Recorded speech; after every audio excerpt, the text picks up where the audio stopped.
Okay, so real quick, I just want to obviously it's a lot of moves since we last saw you guys in Tampa, and first off, just want to thank all the guys. You know, it's no fun for them. You know, and you just appreciate what these guys have all done and fought. Some of these guys have been here for 2 weeks, some of them for 2 months, some of them for a couple of years. Maybe they were drafted. They fought last year in another camp, and it didn't work out. Obviously, today there is some positivity. You can bring a bunch of these guys back, which is rewarding and fun, and gives them life, gives them another opportunity here. And you know, with the rules now, it's fun because you can elevate these guys on game day. So we make sure all 16, 17, counting the international, are ready to roll. But anyway, before we get started, I just wanted to thank all those players for all they gave us during their time here, and it's on to the next phase, which is preparing for Week 1 versus Baltimore. Brandon, you have Tre'Davious White on the initial 53. Do you have an update on him and where he's at with the injury? Not much, Matt. Just we're rehabbing him, you know, as much as we can, and Trey's got a great attitude. He's attacking it, and really, other than that, we're just going to take it, you know, day by day, I guess, and kind of see where that goes. I'm sure as we get into next week, Wednesday, I think, is the first day that an injury report will be due. So we'll see what it is, whether he can practice any or not, or what that looks like at that time. Take us through the decisions to bring back Jordan, well, both Jordans, Phillips and Poyer. Both JPs, and we've had a lot of history with both of those guys. Both of them have had great impacts here, first off on the field, but as you guys know, culture, character, leadership, all those things, you can't find enough guys like that. And when you got guys, you know, in this case, who have given so much and been a part of the success we've had here, that want to come back and, you know, be on the practice squad, prepare themselves to play if and when called on, but also mentor guys around them, young guys, young vets, whatever it is. I just think that's, again, we don't have a minor league. You can't send guys down to, you know, a Rochester or whatever your AAA team would be in another sport. And so the practice squad is very important for a lot of reasons. It's development and having those guys. But now with the rules since COVID, being able to have vets on there, I think is one of the best things our league has done. Not only so they can help you on the field, but you know, a coach can coach, I can talk to someone, but a player who's been there on the field, that's a different impact to put your arm around a rookie or a young player. What is the plan B in case Trey can't practice next week for Week 1? Oh, we got other guys that we believe in. So the other guys on the 53, and then we'll have the guys on the practice squad ready to roll, and we're very confident in who we have, and obviously our medical team and Trey will do everything they can to be ready for Baltimore. You guys know Trey, and he's been through a couple of things. Luckily, you know, this is not any type of season-ending thing. He's preparing, and well, like I said, we'll take it one day at a time. Just to be clear there, Brandon, it sounds like you're not ruling him out for Week 1, that there's a possibility. I'm not ruling him out, no. Yeah. Putting Max and Kylan on IR, what went into those decisions? Well, we'll start with Max.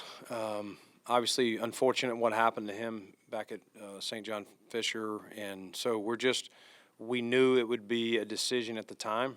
You know, I would love for the docs and the medical team to say, yes, he is ready, full go, but he's not. And now you're talking about, even if you're ready to ramp him up soon, he hasn't played football in over a month, and there's a certain callus that you have to be. So it's like, all right, if that takes a week or two, now you're into week 3 or week 4, you know what I mean? So you're trying to be smart. We obviously invested in him, we believe in him, and you know, he's just taking it one day at a time, and so really that's it. Like, let's give him every chance. Let's give him another, basically a month to get that much further healed, and we'll rehab the heck out of it. We can start practicing him as soon as week 5 begins. And, I'm obviously no promises at this point. We'll see where he's at, but hopefully he's ready to go at that point to at least start practicing is our goal. Oh, and what'd you say? Oh, he's still in the concussion protocol. Yeah, sorry. I was going to say, we've known about Jordan Phillips, at least for a couple of days. There was the initial report, but Jordan Poyer, I think some fans were probably a bit surprised by that. Obviously, he's got a lot of experience here, but how much of this is the young safeties and the questions there, and how much he can provide them as like a mentor and a coach? Yeah, I think that's a lot of it. I think, listen, Jordan and I initially spoke. I think he talked to Sean and Bobby separately around the same time, all the way back in May. And we had conversations about, what does he want next? Does he want to play? Does he not want to play? All those things. And, we connected again when we got to St. John Fisher. And so we've had a lot of dialogue. I appreciate, him and us keeping that between us until we decided to do this. And we talked all along that this may be a very good option. He's obviously got to make sure he's in shape to play, and be ready if it happens. But yes, he's excited about also the question you asked, Matt, about pouring into the other guys, and not necessarily just the DBs, just what this defense is about, with the things that we talk about, toughness and edge and just personality and all the things, and how do you watch film? There's just so many things that you can pick up from a Jordan Poyer or a Jordan Phillips. Understanding that Jordan's role is to mentor more, does that signal any concern with the safety group that you have right now? Nope. You just wouldn't. Anytime you could have 2 5-year starters, but if Jordan Poyer is around, what he's done for our team, and he's like, yes, I would love to be a part of this, those 5-year players would be like, yes, I'd love to have Jordan Poyer too. So that's really it. The decision to keep Tyrell Shavers after he was knocking on the door last year, what just went into that? Maybe what was the moment like when you told him? Yeah, I mean, Shaves is he's worked so hard, and you pull for all these guys. As I started this this presser was just you really appreciate, and you also at the same time feel bad for the guys that just came up on the other side of the line, just short for whatever reason, numbers, fit, or couldn't squeeze, but 53 is the rule. But Shaves has worked so hard. I commend him.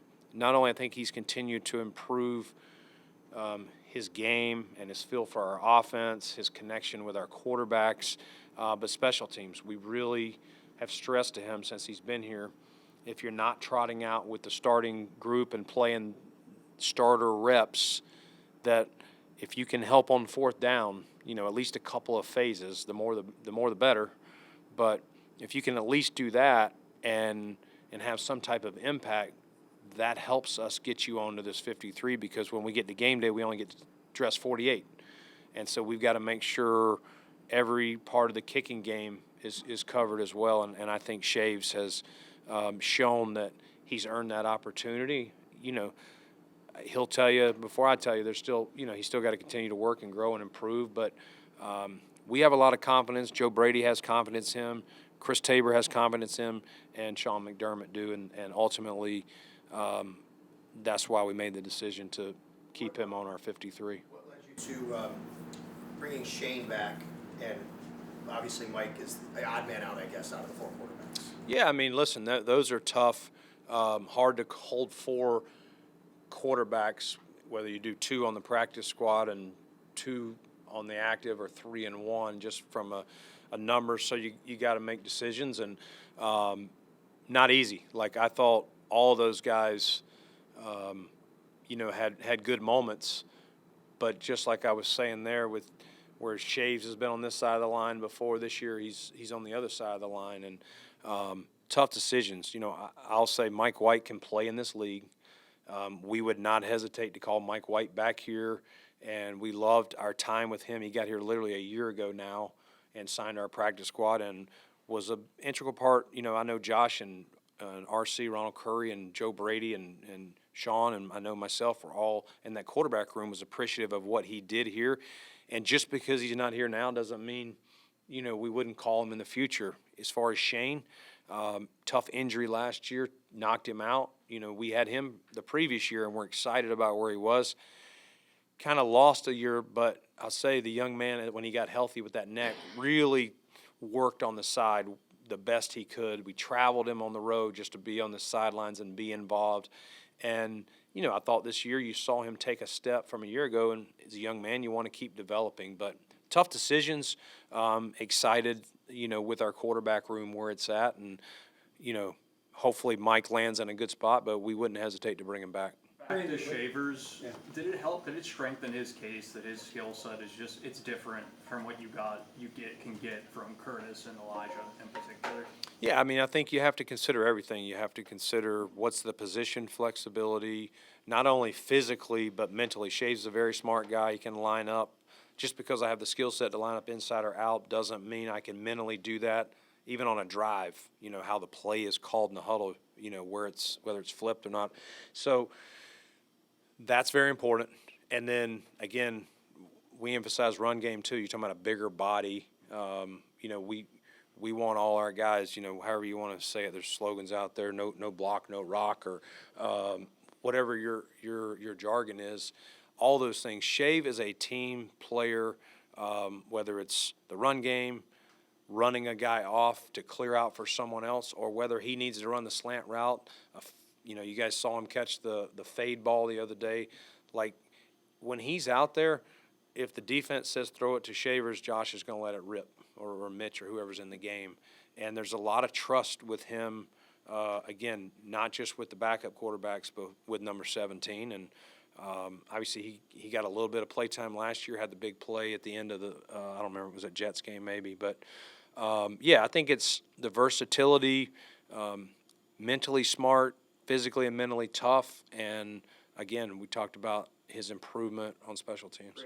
Alluded to it there a little bit, but you've had a fair amount of turnover in that room, the wide receiver room. What's your confidence level that week one these guys are going to be where they need to be in terms of chemistry with Josh? Yeah, I think it's, you know, we haven't had them all in there at the same time. You know, I think Josh is very, very confident with Shakir. Let's just start there. I know he's missed the most time. He's working his way back now, and I think those two guys, you know, not long after he got here, there's just a natural feel. Shakir, you know, Khalil does a great job of, some guys have it, some guys don't, of just giving the quarterback the feel, the read, where he knows, like Cole Beasley had that, where, you know, there's not a lot of guys that have it at that high of a level. I would say Khalil, that's one of his strengths, is Josh can read him in his route, you know, and some of those options, what he's thinking. And I think they will be right back on the same page together. I think Keon has been out there and played a lot, and they've really continued to ascend. You know, I thought Palmer and Elijah Moore, both in the, you know, you all that were at the Chicago scrimmage against that team, you know, I thought those guys really stood out as making plays there. And Curtis, unfortunately, was, you know, we were planning to play him in the last game. He got sick, and so, you know, but at least he was here last year. If he wasn't here last year, I'd say that's probably the biggest question mark. But Josh has feel for him. They'll have to get that timing back a little bit. And Shaves has been here for a couple of years, so and Josh has thrown to him. So I feel, you know, we have to go out and do it and prove it, Jay. So I'm not going to sit here and say, you know, there's not going to be any bumps along the way, but, you know, we feel good with where it's at. Hey, Brandon, on your defensive line, interior defensive line, your depth is rookies and a young guy like Dwayne Carter. You must have, or it feels like you have confidence that those guys can step in this early part of the season and help you? Yeah, we do. We do. We knew coming into this year we had kind of an infusion of youth in various spots, most specifically Mike in the D line, and drafting especially interiors you were talking about. We drafted Dwayne a year ago. So he's a second-year player, and then draft TJ and Dion this year. Ed and Daquan have, they're the starters as it stands now, but we rotate those guys so much. So yes, we need them to get ready, and that's why we emphasize, hey, you got to get ready now. Like, you're going to play in meaningful games coming up, and the preseason's over. We need them to continue to ascend. As I was saying to Jay, there's going to be some bumps along the way. You know that, but hopefully, not only their individual play, but it helps our team play as we progress into the season week after week. How much of you talked about how much you appreciate the practice squad rules changing. How much of keeping the two or bringing the two Jordans back is when you look at the 68 or 69th guy on the roster, you're better off with players who have experience, especially experience here, as opposed to a younger guy, and no offense to them, who might be more of a lottery pick. Yeah, I mean that's the exact rub there, Thad. Like, do I want to move on from this guy and not take a chance that his lottery ticket may develop in 1 to 2 seasons, versus taking a guy like that can help grow some other guys that you already believe in at a certain level, and maybe they can help from their perspective grow them a little faster and their impact in the game now. But it is the exact question, Thad. Like, we don't want to stunt someone's growth. We don't want to pass on someone. It's like in baseball, you got some prospect that's throwing 95 and is going to be and some team trades a 38-year-old just for 3 months and for the next 15 years. You wouldn't want to do something like that. But I think those are the decisions that we are weighing, exactly what you said. And we just feel that the two Jordans in this particular case, Micah last year, I think we brought him in after Thanksgiving, very same thing, just being here, how we practice, how we prepare for practice, the things we do on and off the field with our body, how we watch film, how, sitting in there with, if you're using Poyer, sitting in there with T-Rap and Cole and DeMar and that group, Cam Lewis, watching, an opponent and seeing what he sees. Maybe it's exactly what the coach sees. Maybe it's a little different. There's always going to be a little different feel for guys who have actually had to do it in between the white lines. Doyle Alexander, John Smoltz reference? That was exactly what.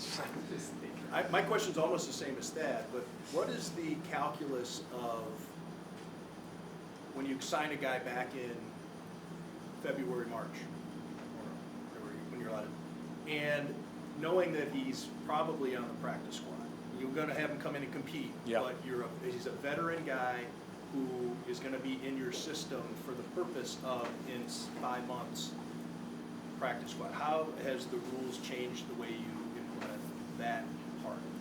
Yeah, I think it goes into, you're definitely thinking about that because you haven't even had the draft yet. And so when you sign a guy sometimes in March, a lot of people would say, hey, you should have the draft first and then free agency, and there's some validity to that. But the rules are the way they are, and so you're signing guys to help give you depth, and depending on how the draft falls, if you land a player at that position or maybe two, now you're going, he's probably on the outside looking in, but with these rules, maybe he can help mentor these guys. On the other side, if I have some depth here and the draft doesn't fall the way I want, or you draft him, player there, and he's just not ready, now you got a veteran to fall back. So those are definitely conversations we're having as we fill the 90-man prior to the draft. And then post-draft, there's sometimes we do that as well. Like, hey, the draft didn't fall our way. We probably still need to add a depth offensive guard, center, or whatever it may be. I think the only guy who is new, that we don't know anything about, is Sam Franklin. What can you tell us about him? Yeah, I mean, Sam, he's one of those classic players, tough. He's a safety by position, but he's made his name on special teams in this league, and so a standout gunner, kick cover player, and so he's a guy that, as of yesterday, you start hearing came available as the cuts were occurring, so you start combing back through his film. Chris Tabor had him in Carolina as well, so there was some familiarity. He was a player we've talked about here in the past. And,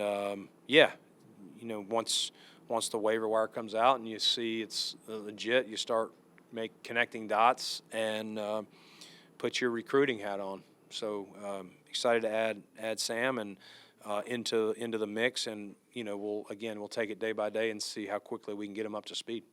To clarify on Phillips, Jordan, and Jordan Poyer and Jordan Phillips, how far removed are they from being ready to play, in your opinion?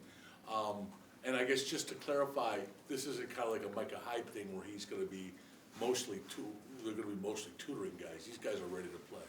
Yeah, I mean, Micah was at the end of the year, so it was kind of, these are different. When you put them on now, you gotta prepare to play. Guy goes down, so we'll ramp those guys up. They both, these conversations didn't just happen. They've, with both players, Jordan Phillips and I spoke all spring long, and when we got to training camp, Jordan is all over it. I would tell him a certain day to check in with me if he hadn't heard from me, and Jordan was calling me. So that tells you how eager he is, though. And he's loved his time here. We've loved his time here. We think he's played his best football, and he just wants to be part of a winner and help us do this.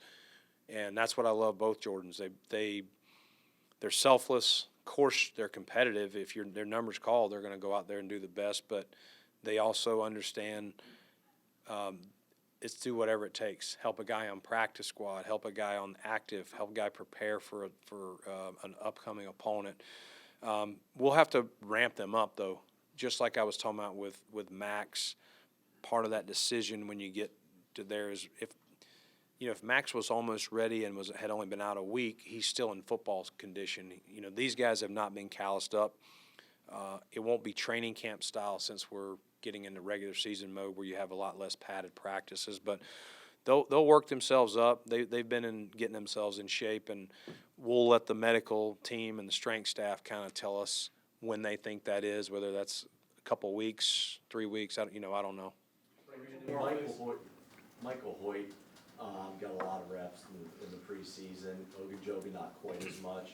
How comfortable are you now knowing that 6-game suspension is about to come up, knowing where they are? Yeah, I mean, you'd have to drag Michael Hoyt off the field. Like he'd play every snap, and that's part of the attractiveness to him. Like the guy plays with his hair on fire. And we always tell guys, if you're going to make a mistake, make it 100 miles an hour. And that's Mike. Nobody's saying, he's an Ivy Leaguer. Nobody's saying he's batting 1,000. But the dude, BSU, blow up. You know what I mean? And that's Mike. And so he's just got a tenacious energy about him. And I don't think it was, necessarily destined for him to play as many snaps in the preseason. The guy just wants to be out there, whether the game means anything or not. And then, Larry, we were planning to play him in Chicago. He was having some soreness in some areas and just didn't feel it was smart after the joint practice to play him there, but was glad to get him back in Tampa. It's hard. You wanted to give them as much action as they could since they have to sit for 3. They will be able to return to the building week 4 and participate in meetings and do their own workouts. They obviously won't be on the practice field. And then they can return after our bye. So we have 6 games in a bye. They can return after that.